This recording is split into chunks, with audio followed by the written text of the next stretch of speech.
Coming up, we're discussing Springfield, USA at Universal Studios, Florida, and deciding whether we love it, hate it, or we think it needs an updating on this week's episode of the DIS Unplugged Universal Edition.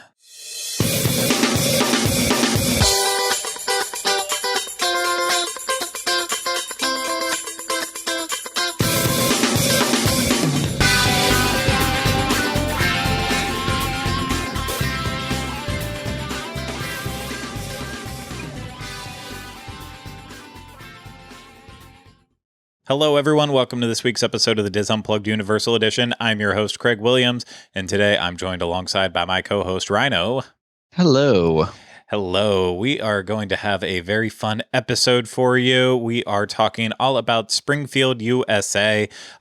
Specifically, we want to talk about the Simpsons ride because that's really what we'd want to get into with the meat and potatoes on whether or not it needs an updating or we love that ride or hate it. But figured, you know what, while we're there, might as well talk about the rest of the land in general too. So, because if we continue on this series, we're not going to talk about Kang and Kodos hurl and twirl one day by itself. It's a spinner ride. It doesn't require a thorough conversation on. So we're just going to lump this one all together. And this is the first time I believe we've done this with Universal. It's a series that we've done with Disney attractions before at Walt Disney World and Disneyland. And usually we do them in person at the parks, but because Universal doesn't let you film on anything, we're kind of changing around the format, using it for this episode.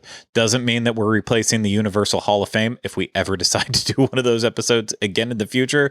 It doesn't mean we won't do other episodes and series we've done in the past before that we've just kind of dropped off on. It's just something a little bit new for us here and a little bit different. Something fun. It's going to be an easygoing conversation. New print. Little different. Yes. That's what it made me feel like. Absolutely. I thank you. Thank you for your good color commentary today, Ryno. Give me You're one welcome. more. One more. It's the choice of new generation. Fantastic. I'm stuck in the Wayne's World, I guess. Wait a minute. I don't know. Wait a minute. What do I see behind you? Is that a box of Calgon? What? Calgon. That is from a different part. Wait a second. Yeah, and he pulls it out of the laundry basket. Yeah. Was that the second movie? From the second one. That's from the second one because they live in the new apartment. He lives in the new place. Oh, yep. You're right. That's where you threw me. I was like, it was Doritos, Nuprin, Pepsi, Reebok, and I feel like there was another one. I don't want to talk about it anymore. I'm getting a headache. Here, try two of these. Yeah, that's right. Okay. Nuprin, little. Yellow. My bad. I am blending the first movie with the second movie in that. But I mean, if you're not watching them as a twofer, you're really doing it wrong anyway. Well, I do. I know this is slightly off the rails, but it is in reference to off the rails. Whenever you introduce yourself as Frank, I always want to say, can I still be Garth? I think you should actually change your intro to that now. When I introduce you as Ryno, you need to actually slip that in. Okay, yeah, go that way. So, and we'll really catch Jackie and Denny off guard with that one. What? That's what you'll do. You guys, you're so silly. You guys. Okay. Let's take a second to remind you that this episode and all of our episodes are brought to you by Dreams Unlimited Travel. If you like our content and you want to support us, you can always book a trip through Dreams Unlimited Travel. It costs you no extra money, and you get the help of one of the amazing Dreams Unlimited Travel agents. So head over to dreamsunlimitedtravel.com today, get your free. Excuse you? Yeah. Excuse you? The one time I screwed up with that I wanted to really just get in there and get a free no obligation quote and blended it at the exact wrong time. You did today and to get. Yes, that is 1000% what I did. We all know I can't speak English well. I am really trying to get over this. Bing pot. Yes. So get over to dreamsunlimitedtravel.com today to get a free no obligation quote on your next Universal vacation. So I'm going to try to put that behind me. It's because I'm not editing it out. That's one thing for sure. It's staying in, but I'm going to get over this. But yes, let's go ahead and talk about Love It, Hate It, Update It, a series that we've been doing way, way back since the Oliver days with Disney Parks again, as I mentioned. And it's fun. I mean, the concept's basic. Do we love it? Do we hate it, or do we think it needs updated? And I think there's definitely a lot that we can say about all of Universal in general with this whole concept. And so, yeah, let's really just dive into this here. And we're going to talk about Springfield, USA, as we've said. And Ryno, what aspect of this do we want to talk about at first? Because do we want to just share our initial thoughts going into this? How do you feel about Springfield? I mean, I like Springfield in terms of I feel like if you look at the development of like the new age of Universal, I actually feel like Springfield doesn't get enough credit in terms of being, I feel like, honestly, one of their first property oriented lands that became like a fully themed land, because that kind of just slowly happened over there, because you had the attraction that went from, you know, the Back to the Future ride and then became the Simpsons ride. And then it was like we got the fast food, but then all of a sudden you got like little stuff kind of just came up. You know, I felt like it just kind of transformed. And, you know, that was all before the Wizarding Worlds or anything like that. So that park didn't have, I feel like a multi-attraction, multi-experience themed like area around one property, right? Because like Kid Zone was multiple things, and Hollywood and New York are multiple things, and so yeah, and they're also, I feel like, a little just like not cliche, but like I don't know what the word is, just kind of a blanketed theme, you know, like. Yeah. Well, but to be fair with this, technically Springfield isn't its own individual land. Springfield is a part of World Expo, sharing with Men in Black.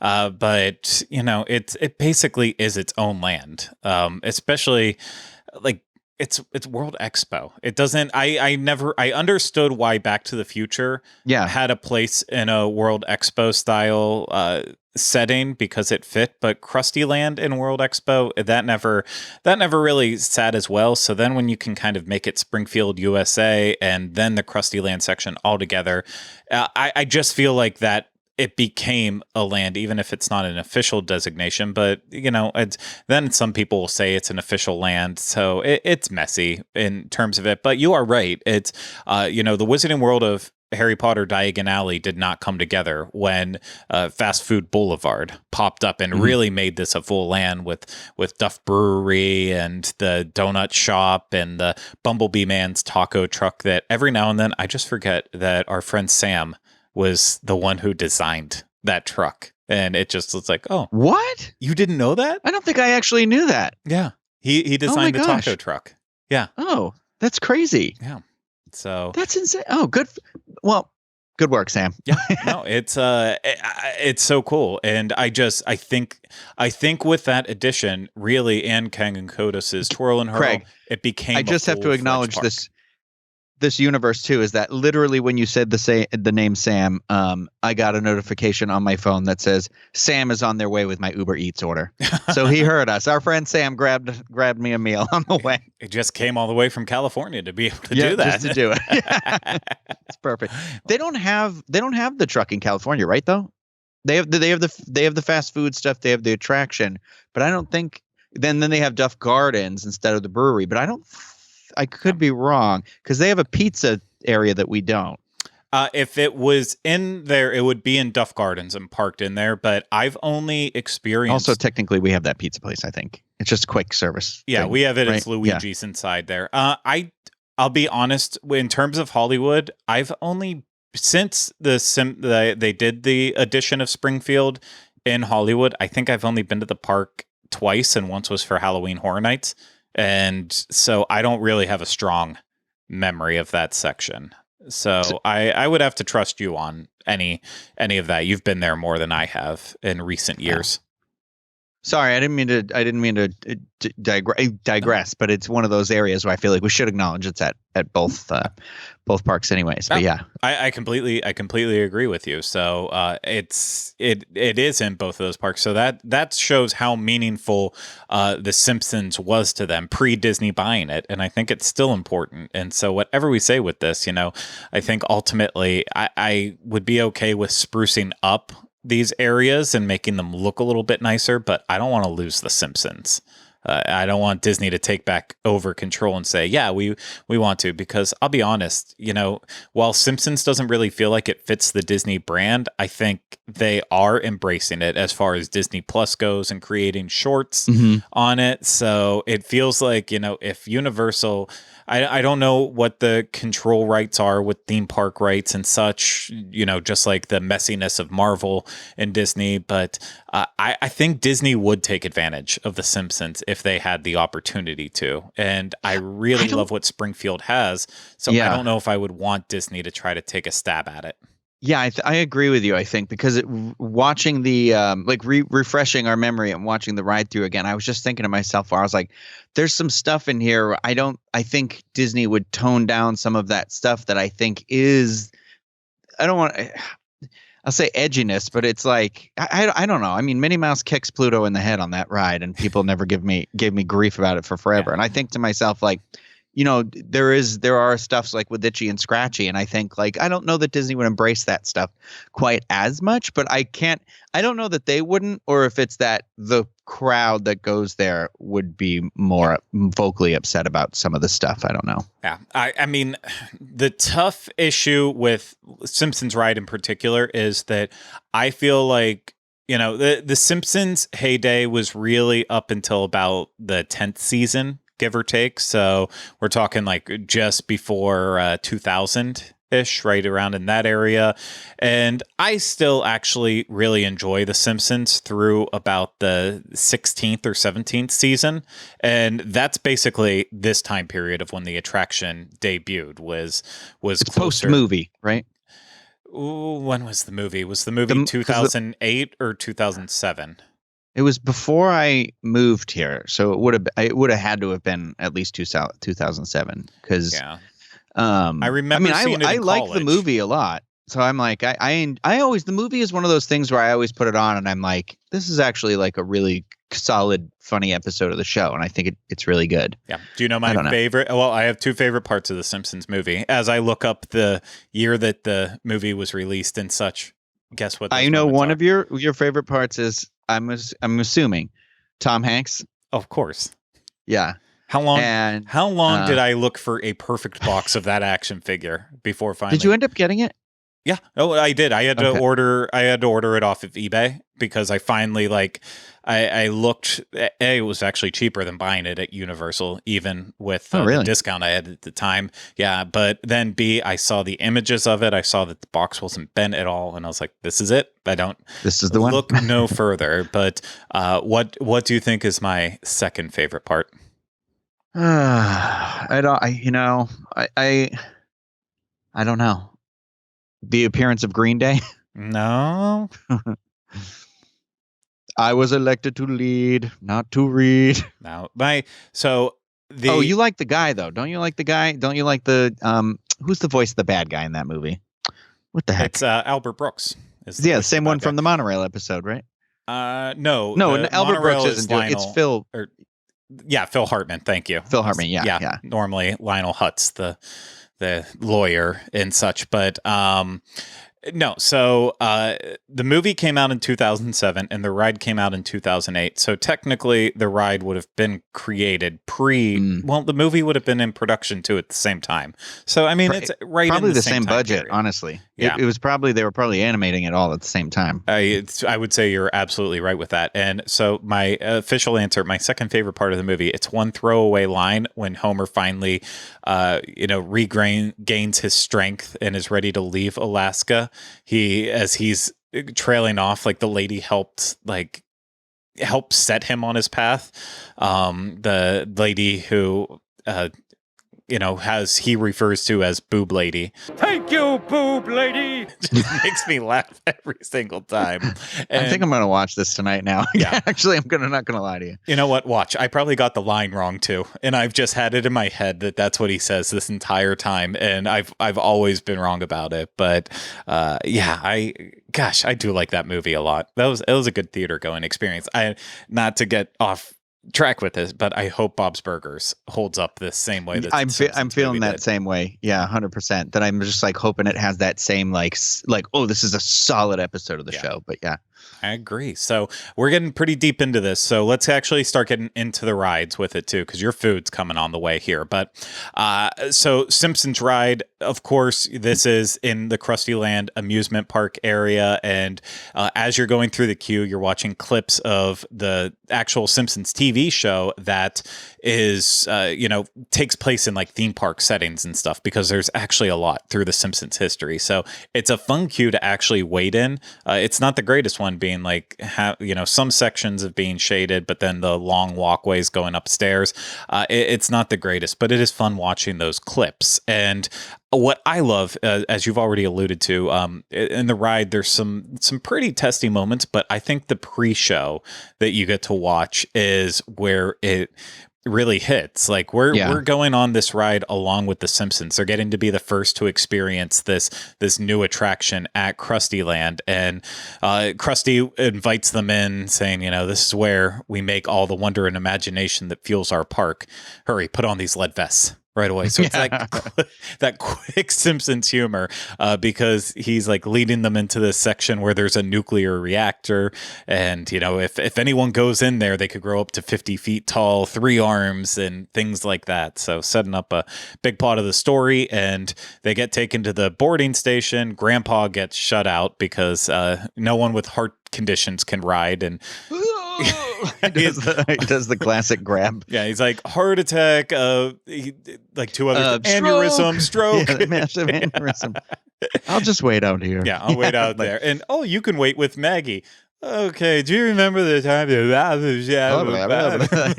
guys will enjoy each other's gibberish. Exactly. I love it. And but quickly, Grandpa falls asleep. Maggie slips out of her lead vest, walks into the reactor, and immediately grows, setting up that part of the story. They walk into the vehicle boarding area and saying again, this is the first time we're going to be the first people to ever ride this thing, like that space guy. Who does Lisa say? Who did that moon thing? Moon thing? Exactly. You mean Neil Armstrong, Dad? No, Chewbacca. Yeah. It's so dumb. Yeah. But it's it's just so witty. And so they are getting closer to getting on. Krusty goes, well, now enjoy the Ferris wheel or whatever this is. But Sideshow Bob, it's a quick little joke in there. But Sideshow Bob shows up.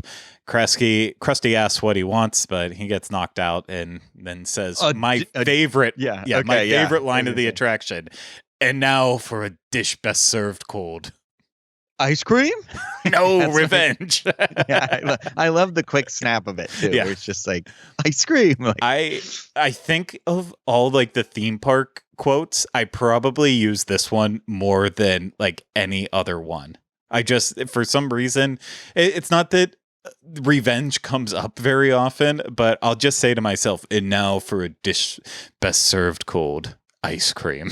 I see. I like the next line, which is, "Get ready to see the last thing you'll ever see." A government required safety, safety thing, and then it cuts into the safety vehicle. Like, but that's even one step before that is where Sideshow Bob says, I'm going to kill you. And he's like, but we're on vacation. Can't you kill us on a work day? And then even after that, Lisa's like saying, no, you can't do this, Bob. And cut to Homer sitting in the ride vehicle saying, I waited an hour in this. I waited in line for an hour for this thing and I'm riding it. So anyways, this is where you then get to board the vehicles and get on the ride. Sideshow Bob pops up and reveals, I've taken over every area of the park and I'm going to destroy it all, including you. And this is when the ride really kicks off. And it's very hard to describe it.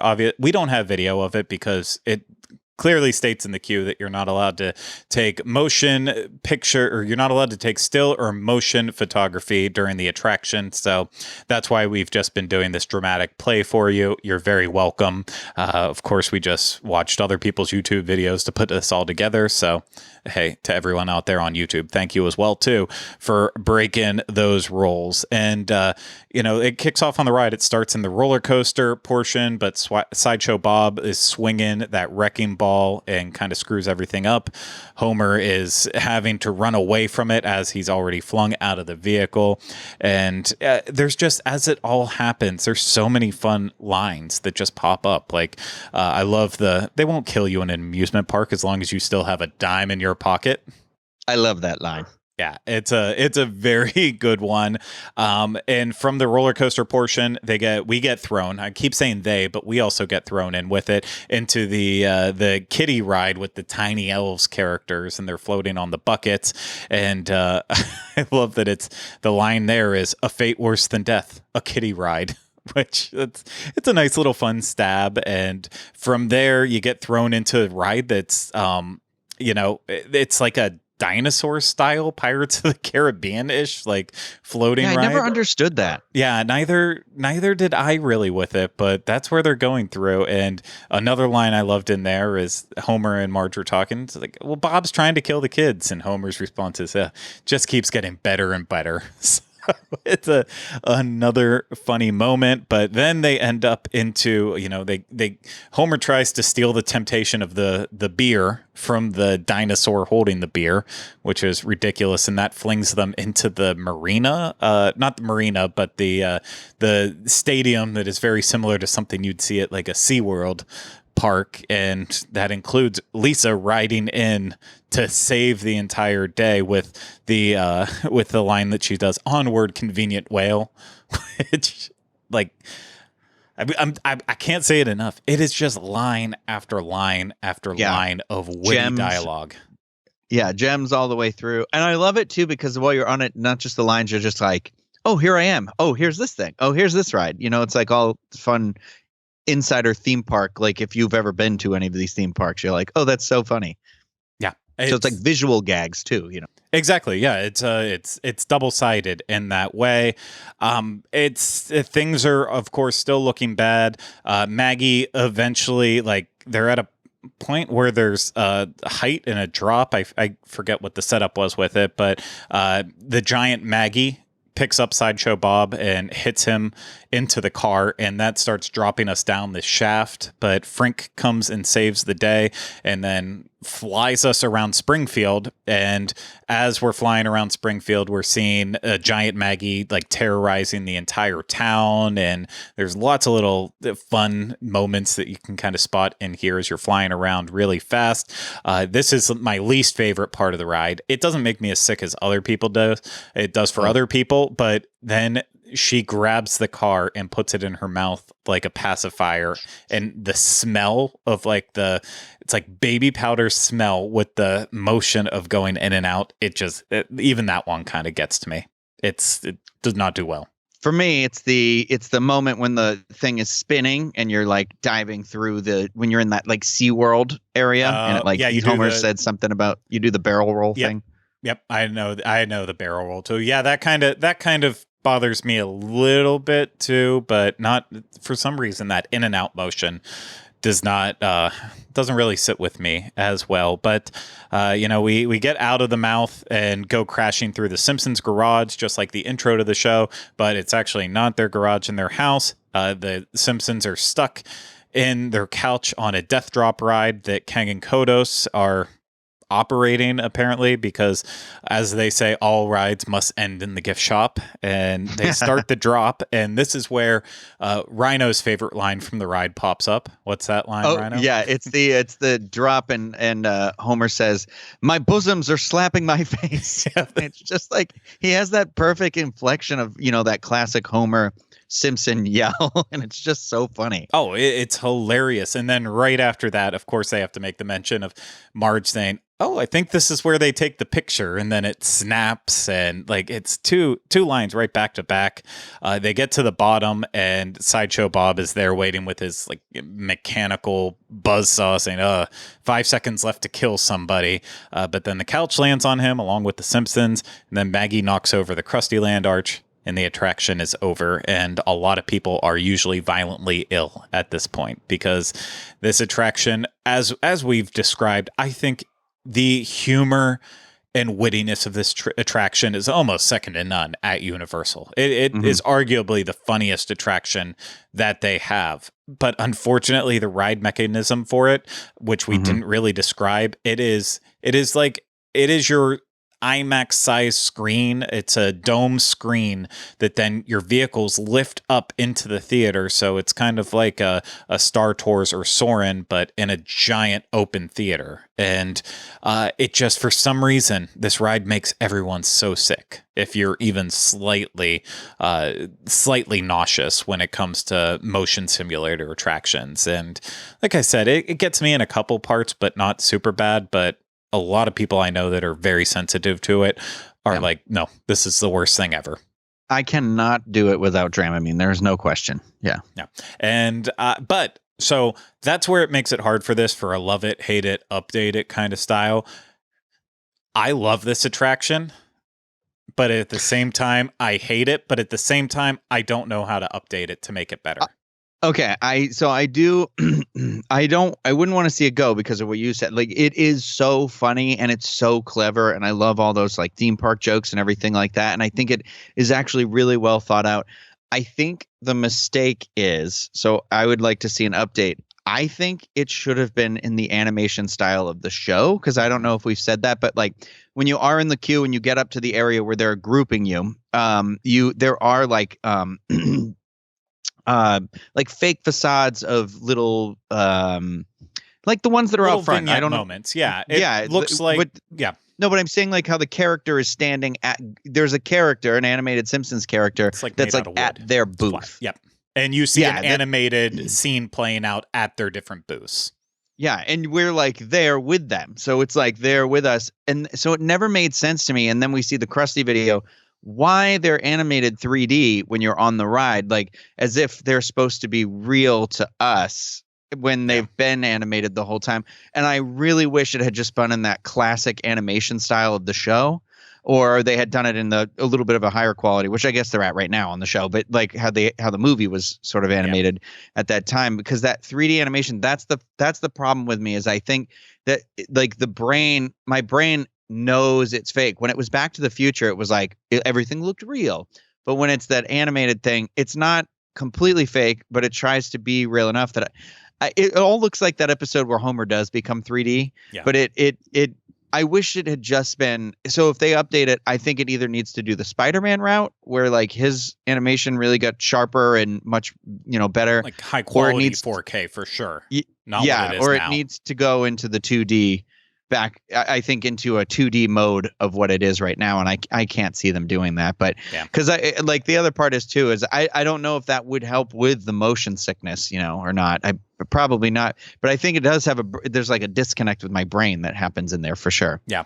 So I mean, I think we're kind of both on the same page on this one. As you just eloquently put it, we love it, but we hate how it was. Yeah. We hate the actual ride portion for how you have to experience it currently. And we would love for them to update it to make it that you weren't sick, but understand that that's probably not going to happen. So if I was really forced to press on this one, I'm just going to say, I love it. Don't change it, because I would rather have it and not really experience it very often versus not having it at all. Because if you get rid of the marquee attraction, you're getting rid of the rest that goes with it too, which we can move on to as well, which specifically is Fast Food Boulevard, as well as the taco truck that we mentioned, Duff Brewery, the donut kiosk, and even Kangen Kodos's Twirl and Hurl, which is a simple spinning attraction, hub and spoke spinning attraction, Dumbo style,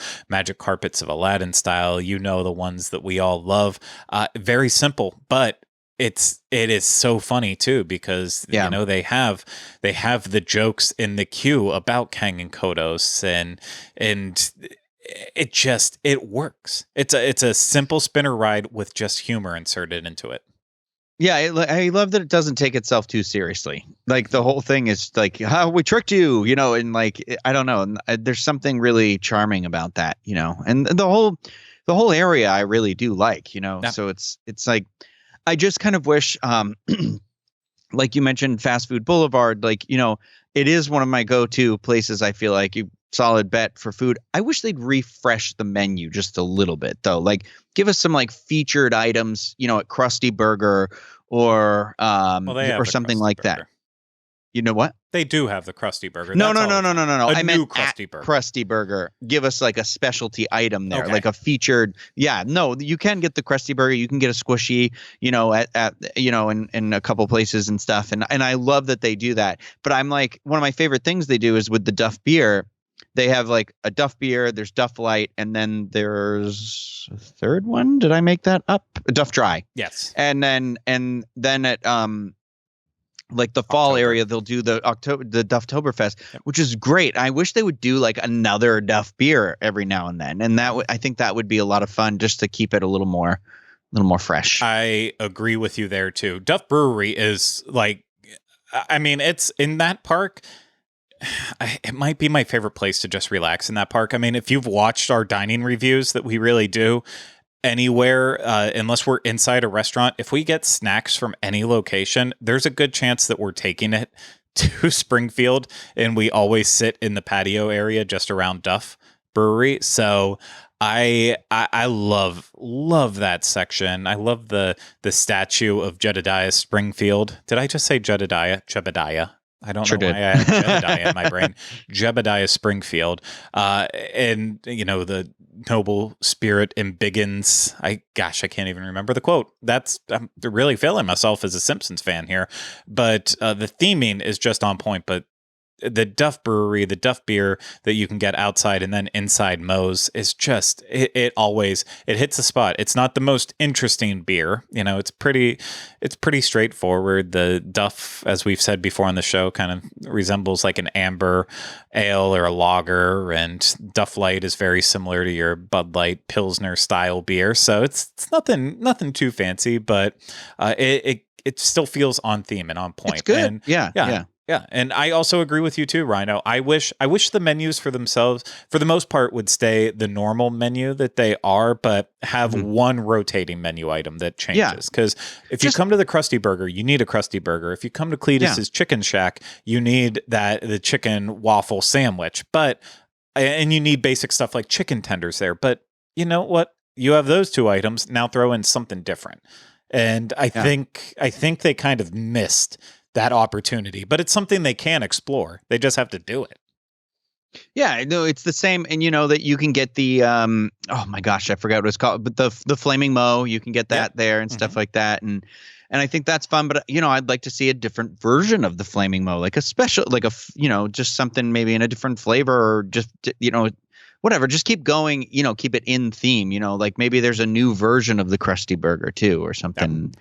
I think it would just be fun, Yeah, I don't have a lot of complaints about Universal's food right now, besides the obvious ones that I don't really like a lot of their burgers and basic things like that. But I will say, for a lot of their restaurants, they just let them get too stagnant until they do a massive change. And that's even if they change them at all. Like we saw how, we see them make like little updates here and there, like ramen at Comic Strip Cafe, making it a little bit better. Thunder Falls Terrace stretching out with their meal, but still having like the rotisserie chicken and that items, and little changes like that. But I feel like with Springfield, I hope they don't let it go too long, because then they might need massive changes. But it's also hard because a Krusty Burger has to have a Krusty Burger. And pizza, they can do a specialty pizza at Luigi's, but it can't be too crazy. And at the seafood stand, there's only so much they can really do with that too. So they don't need a lot of changes, but they can also change up things with like the taco truck, Bumblebee Man taco truck, delicious food. But they can change up what's going on in the tacos. They've changed the menu a little bit over the years here and there, but they can really get creative and do limited edition seasonal tacos, not limited edition. We only have 4 of these we make a day. You either get it or you don't. But they definitely have room to do it there. But the theming is ultimately the theming I love throughout the area, and for that reason, I don't think anything in that area needs updated right now. Even the carnival games that I don't like and I think cheapen the experience, they work well in Krusty Land. It fits in there.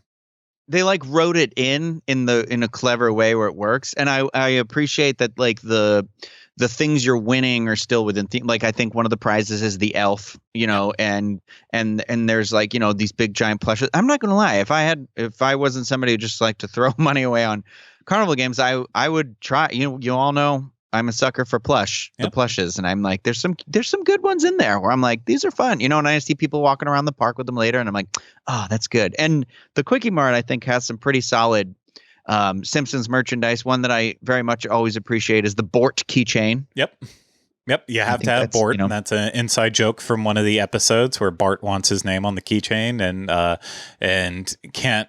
It might have been a magnet in the show, and here it's a keychain, but it's like, oh, my son's name is Bort. Excuse me, miss?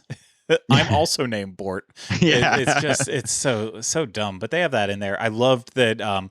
They have a wide variety of Simpsons merchandise that's like kind of, definitely feels like Universal created it in conjunction with the land, but then also like they had a Halloween shirt this past year in there too, so that way you could keep up with the season.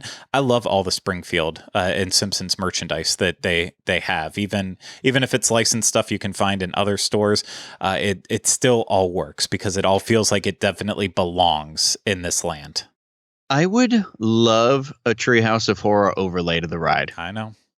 I just think that would be like so good. So if ever they do an update for the attraction, which, eventually I'm assuming they will have to do at some point. I don't know. I don't know what the rule is now that the ownership has switched, or if there is such a rule in place or anything like that. But I think maybe getting it all done at the same time, we've seen it done, Guardians of the Galaxy and Disney's California Adventure, or Disney California Adventure, has the overlay that creates a second ride. I'd love to see Universal take a whack at it with this. Yeah, I would feel the exact same way, Ryno. But I think we've kind of made our thoughts pretty secure on Springfield as a whole. Yeah. We love the area, love Duff Brewery and Moe's Tavern, love the food for the most part, but wish the menus were freshened up a little bit.